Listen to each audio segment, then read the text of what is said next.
no Jornal Principal, para o espaço de comentários, o professor Adriano Novung, que hoje não fugimos da regra. Muito boa noite, bem-vindo. Muito obrigado, boa noite a telespectadores. Obrigado mais uma vez. Pois bem, e vamos arrancar com os pontos prévios. São 2 pontos prévios que tem para hoje. Pois, selecionei para 2 pequenos pontos prévios. O primeiro tem que ver com o professor da Escola Internacional Willow, situada na Costa do Sol, que se encontra detido, o professor. Ele foi presente ao juiz. O juiz exigiu que para sua libertação provisória tinha que pagar uma caução de 300 mil meticais. Esse professor recebe 1/20 desse valor, que se está lá a pedir para pagar uma caução de 300 mil meticais. A família fez um recurso a apresentar o salário do professor e pediu que a caução fosse reduzida para 50 mil meticais. O juiz negou. Meus amigos, estamos numa sociedade onde há um professor que está detido. E o professor está detido porque na sala de aulas, onde o professor exerce de fato a autoridade de transmitir conhecimento, mas também de educar os nossos filhos, repreendeu uma estudante, uma aluna até no caso.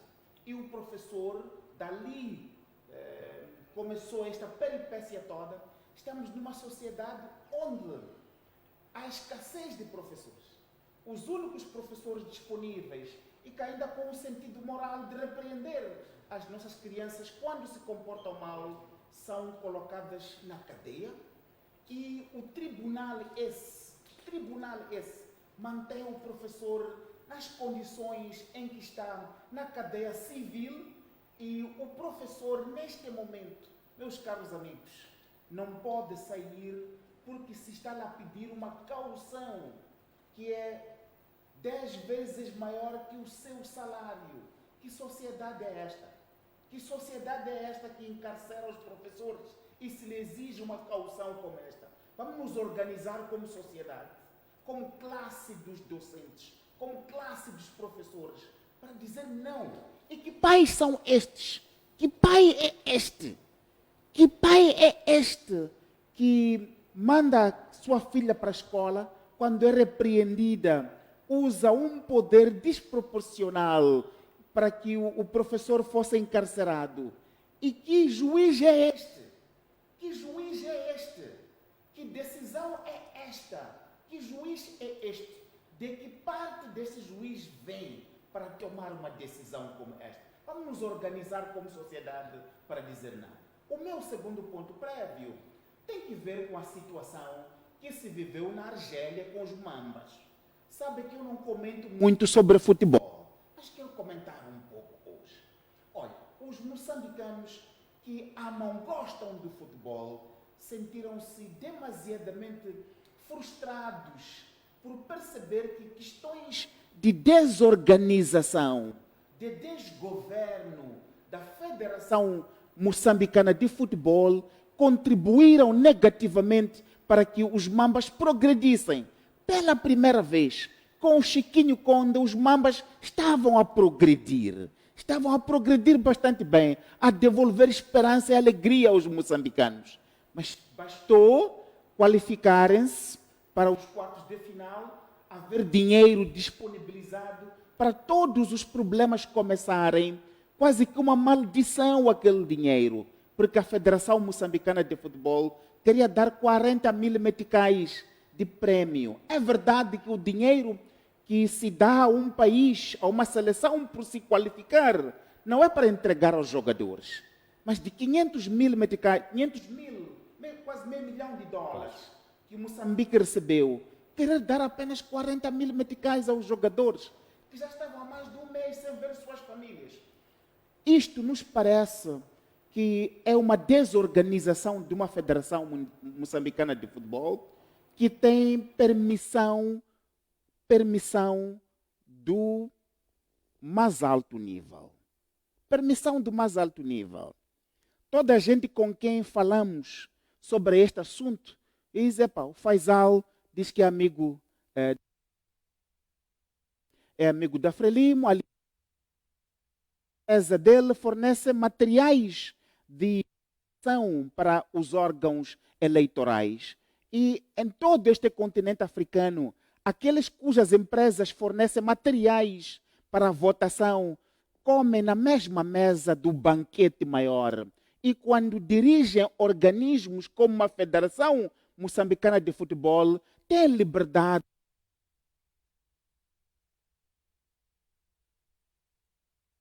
Esta federação foi eleita por 6 pessoas, por 6 votos. Voto de 6 pessoas. Províncias que nem têm futebol. Em Nhambane, por exemplo, a última vez que teve futebol, Nova Aliança de alguém mudou, ainda bem, mas a Federação Moçambicana de Futebol hoje não tem um regulamento sobre o que se deve dar aos jogadores nos casos de qualificação. Isto é desgoverno, desorganização que somente é permitida porque as pessoas que estão a dirigir a Federação Moçambicana de Futebol hoje têm autorização ao mais alto nível, porque sim, fazem parte da equação que permite as fraudes que mantêm o poder moçambicano hoje. Estes eram os meus pontos prévios e vamos entrar aos temas selecionados hoje.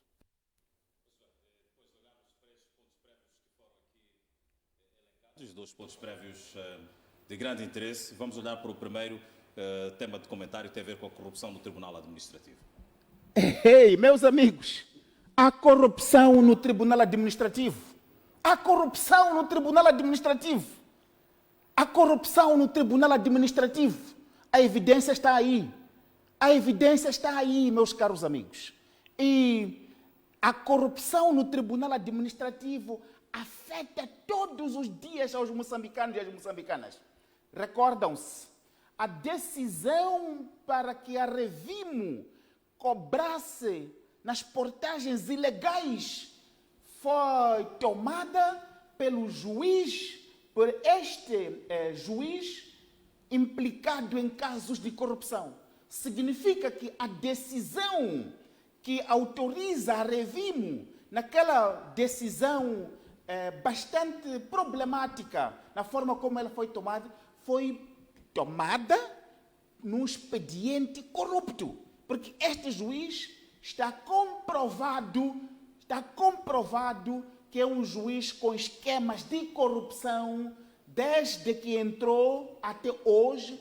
Há matéria bastante publicada, por isso vamos pedir a nulidade da decisão que autorizou a Revimo a cobrar as portagens, porque é uma decisão feita por um juiz corrupto, um juiz com processos corruptos, que vende processos, é um juiz que toma decisões com base em esquemas de corrupção. Significa que os moçambicanos hoje estão a ser prejudicados por uma decisão tomada por um juiz num organismo bastante corrupto como o Tribunal Administrativo. Aliás, já tínhamos colocado esta questão, já tínhamos colocado esta hipótese de trabalho, de que as decisões do Tribunal Administrativo são feitas com base no incentivo de corrupção. A evidência está aí. Vamos reabrir o caso da Revimo, porque sim, está indicado aqui que a decisão tomada por esse juiz é corrupta e por isso tem que ser anulada. Vamos olhar para o nosso segundo tema de comentários. Vou pedir a minha realização que nos deixe, portanto, com o segundo tema, tem a ver com os novos erros nos manuais escolares. São erros atrás de erros nos manuais para ensinar as nossas crianças.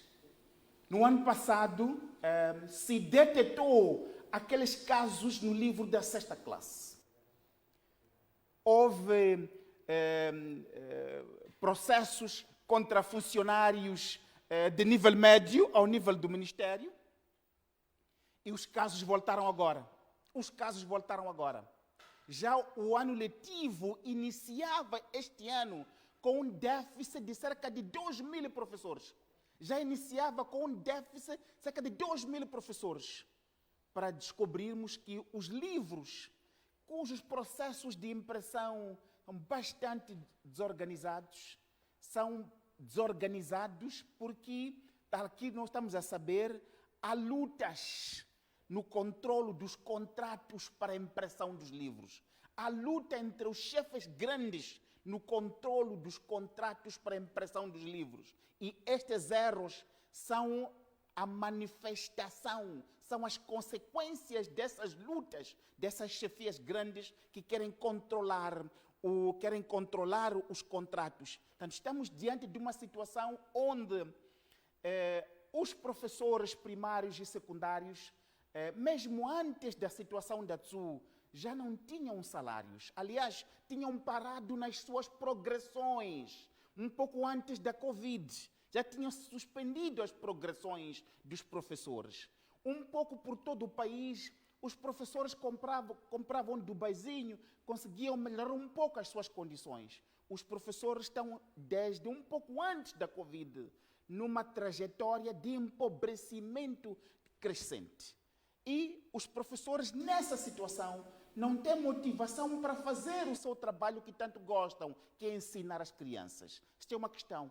A outra, esta dos livros.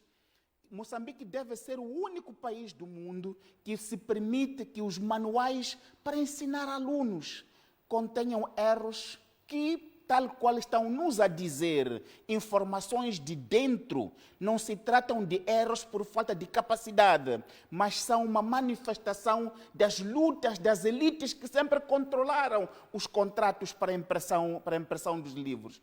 Isto remete a uma situação onde tem que haver responsabilização de nível político. Tem que haver responsabilização política. O presidente abriu o ano escolar na semana passada. E hoje é esta a situação dos livros escolares. Tem que haver responsabilização política pela situação dos livros, porque é a educação das crianças que são o presente e o futuro do nosso país que estão a aprender com livros que contêm erros. Estão a aprender com livros que contêm erros, por ganância dos grandes chefes que sempre abocanharam os contratos para a impressão dos livros. Pois bem, vamos olhar para o terceiro tema de comentários, pedindo, portanto, a minha realização que nos deixe ficar com o nosso terceiro tema de comentário neste espaço para o professor Novunga. O terceiro tema, meus caros, tem que ver com o comando da Constituição da República. Há um comando claro da Constituição da República em vigor, de que em 2024 temos eleições presidenciais, eleições legislativas, eleições para governadores nas províncias e eleições distritais. Este é um comando da Constituição da República, que foi revista em 2018 para atender a acordos entre Frelimo e Renamo, que na altura se marginalizou a sociedade e a sociedade civil em particular. Nós acatamos como sociedade, porque assim mesmo tem que se acatar e obedecer à Constituição da República. Hoje, quase que de um momento para o outro, surge a ideia de que tem que se debater a execuibilidade das eleições. Nós já dissemos, sob o ponto de vista de organização do ordenamento da administração eleitoral, não há muita coisa a ser feita. Moçambique sempre fez apuramento distrital. Em 99, Moçambique fez apuramento distrital. Em 2004, Moçambique fez apuramento distrital. Só parou de se fazer apuramento distrital para se atender expedientes de falta de transparência nas eleições. Mas sempre se fez o apuramento. É somente colocar mais uma urna para a eleição do administrador do distrito e converter o apuramento distrital para a eleição da Assembleia Distrital. E fica assim constituído aquilo que é o governo democraticamente eleito ao nível do distrito, que é para permitir que os jovens possam participar. Hoje se coloca a questão de que os jovens têm maior vulnerabilidade para serem recrutados para participar em redes de crime organizado, incluindo crimes como terrorismo,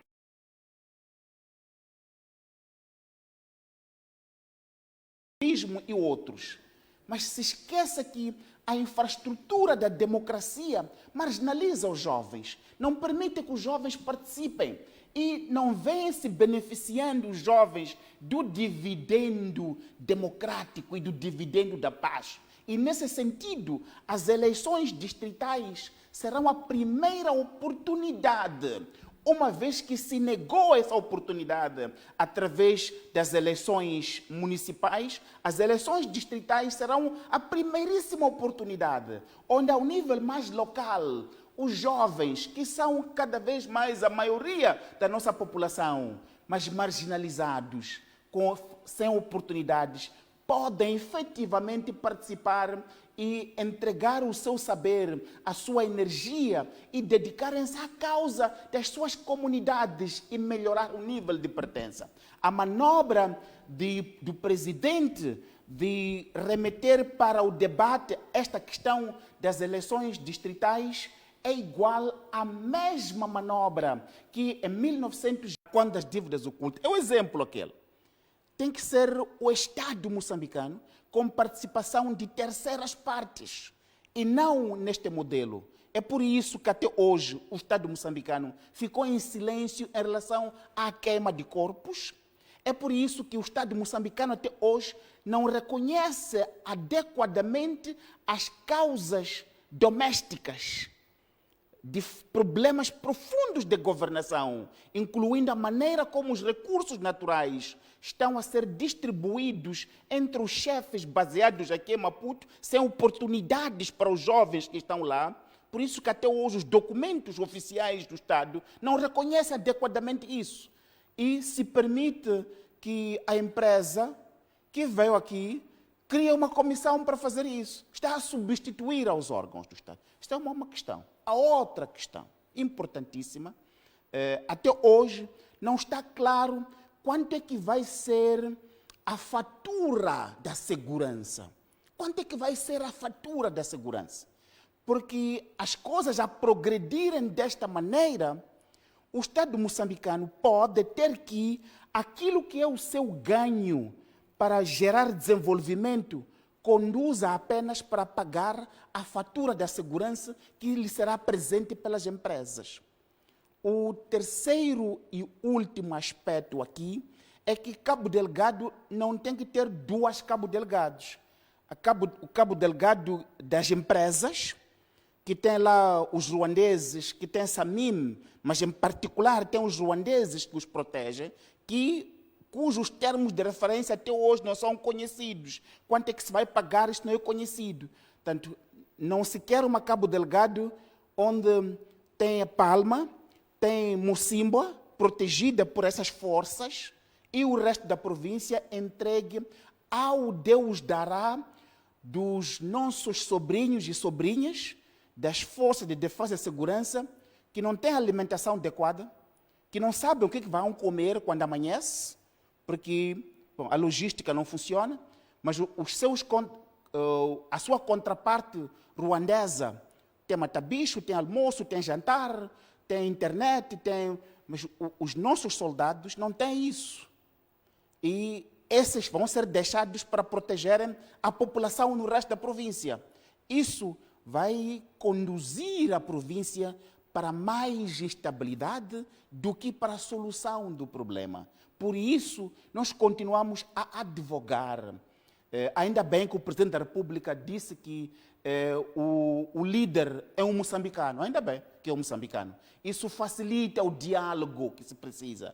Somente um diálogo inclusivo pode nos conduzir a uma solução estável para que o povo moçambicano possa beneficiar dos recursos naturais. Mesmo a terminar, meus caros, não vamos nos calar sobre este assunto dos computadores para os nossos filhos.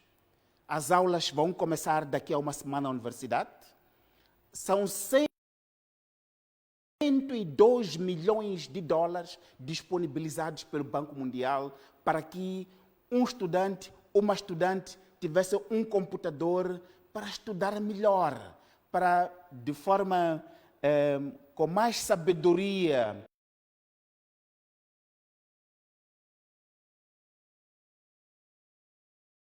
defender o nosso presente, a nossa soberania, a nossa independência, o nosso futuro. Mas há um ministério, o Ministério do Ensino Superior, Ciência e Tecnologia, cujo ministro está, desde que entrou, a dificultar a realização disto. Se recorda, logo que colocamos esse assunto no domínio público, apareceu ali um website, se inscreva aqui, era tudo aldrabice.